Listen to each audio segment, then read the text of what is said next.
Well, China has called the speeches made by Japan and the United States at the Shangri-La Dialogue provocative and unacceptable. Addressing the final day of the Security Forum, a top Chinese military official accused Japanese Prime Minister Shinzo Abe and U.S. Defense Chief Chuck Hagel of coordinating and encouraging each other to attack China in their remarks.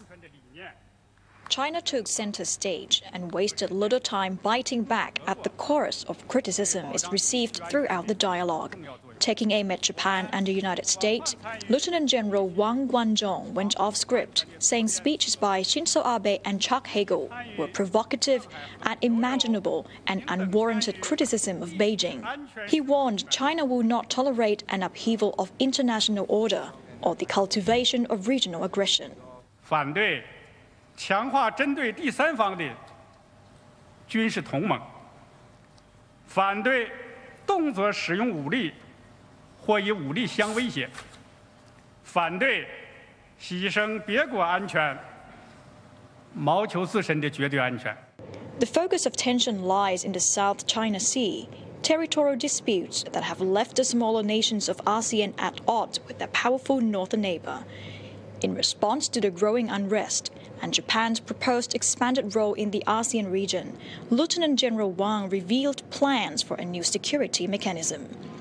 Direct communication hotlines with ASEAN to ensure a swift response to any emergency situation or unfortunate incident in the region. It's a plan endorsed by Vietnam, which is frustrated by a lack of dialogue in its own current dispute with Beijing. Chúng tôi vẫn cứ liên hệ với Trung Quốc. We are trying to contact with China, but they're not responding. Nhưng mà họ không phản hồi. Họ cũng trả lời, nhưng cho đến bây giờ thì họ vẫn chưa thực hiện được cái điều mà chúng tôi yêu cầu theo đúng luật pháp quốc tế là rút các quan ra khỏi thềm lục địa Việt Nam và ngồi vào đàm phán.